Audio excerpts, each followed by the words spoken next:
Hello and welcome to the 10th installment of my grading of all of the expansion cards in Terraforming Mars.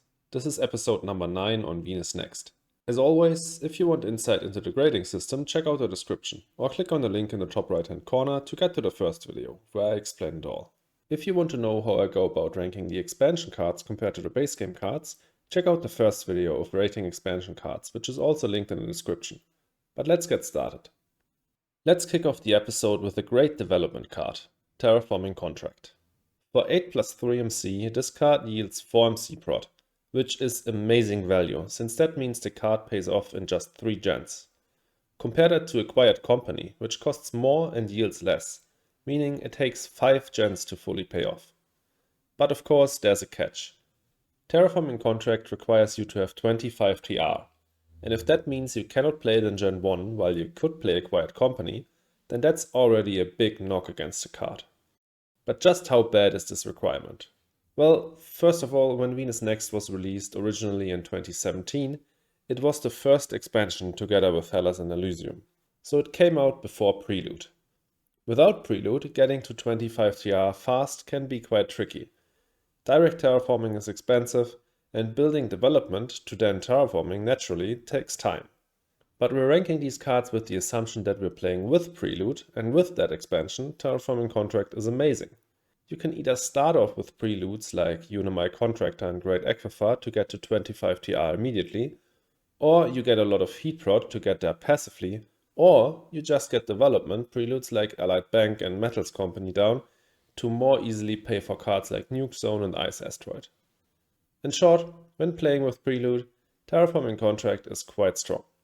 But we still need to acknowledge it's just a development card.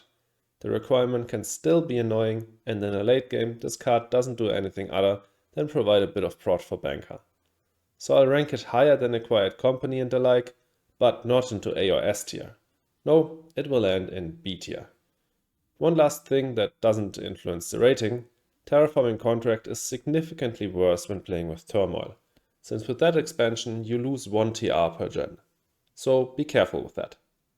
But in true Venus Next fashion, we'll get back to an underwhelming card immediately.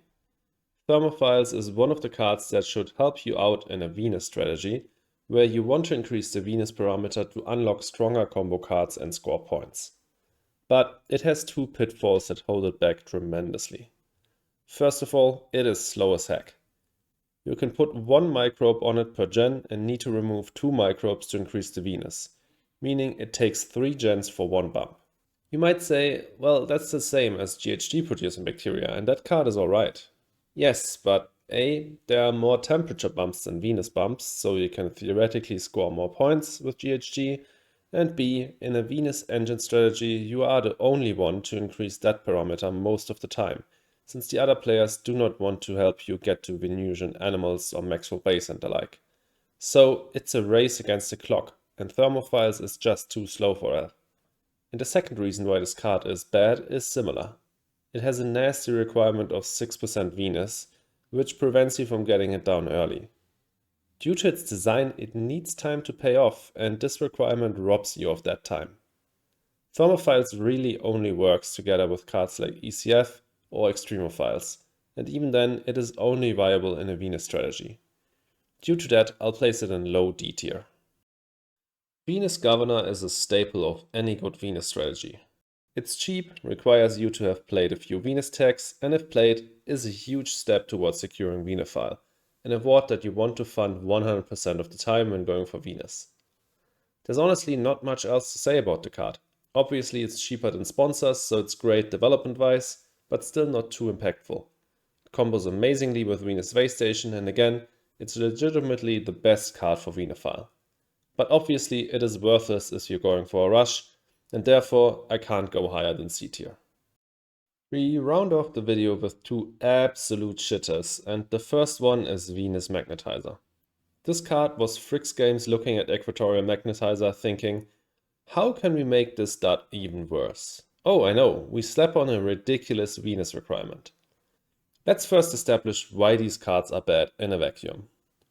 A TR is worth roughly 8.5 MC, since the most basic card granting it, Release of Inert Gases, costs 14 plus 3 for 2.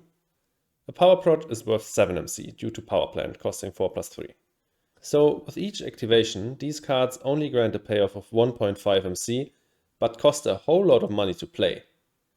Honestly, Equatorial Magnetizer is bad enough already, but when does it work? Well, only if you have tons of steel left over in the late game, which means something has gone wrong already, as well as tons of power prot from something like Mass Converter, and optimally you draw it for free to lower its price. Venus Magnetizer cannot even be played with steel, so you need to pay cold, hard cash for it. You might say, but Venus bumps are worth more than pure TR. And yes, that's theoretically true. A Venus bump is worth 12 MC with 8.5 MC for TR. But that's only due to 2 reasons. Firstly, there are cards that you can unlock higher up on the track, and secondly, Venus bumps are finite while TR is limited. But regarding the first point, Venus Magnetizer has an unreasonably high requirement, meaning that there are actually only 5 cards left with a higher requirement, and 3 of them sit right above it at 12%. And regarding the second point, yes, Venus bumps are finite, but often there's only one player pushing the Venus since the others are rushing or just don't want to help unlock scary cards like Venusian Animals. So the Venus bumps you get with Venus Magnetizer are not really worth more than pure TR, meaning it takes ages for the card to pay back if you factor in the cost of the power. And even more simply, since the requirement on the card is so high, there will be a lot of games where you cannot even play it. All in all, this card is just trash. F tier for sure. I already spoiled that the last card wouldn't be any better. No, on the contrary, it's even worse. It's so bad it's probably the worst card in the whole expansion. Venus Soils. For 20 plus 3 MC, you get a mix of seemingly random effects. A plant prop, a Venus bump, and 2 microbes as well as 2 admittedly strong tags. You might say a plant prop is roughly worth 12 MC, a Venus bump as well, so that already gets us up to 24 MC and above the cost of the card without factoring in the microbes. Well, yes, in theory that's true, but there are a few reasons why it doesn't add up like that. A 12 MC for a plant prot is ridiculous. Adapted Lichen is the benchmark, yes, but it's not a great card and you'd much rather play stronger plant prot cards with higher requirements.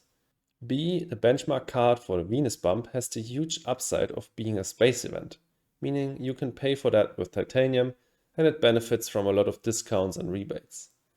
And C, and most importantly, these things just do not work together. We all know that Aphrodite is super bad and we know why. Plant prot is used for a rush and or ground game, and that has absolutely nothing to do with pushing the Venus.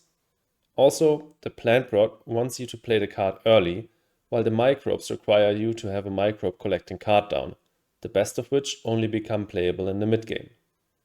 Again, all of these factors steer you into completely different directions, and since this card is just so expensive on an absolute scale, you just cannot play it for one of the things it provides. It's just a bad card, definitely F tier. Please do not play Venus Soils. But thanks so much for watching. Let me know in the comments whether you agree with my ratings or if not, how you would have rated these cards differently. Also, if you enjoyed the video, please leave a like and consider subscribing. And lastly, please check out my Twitch and my Twitter. See you in the next video.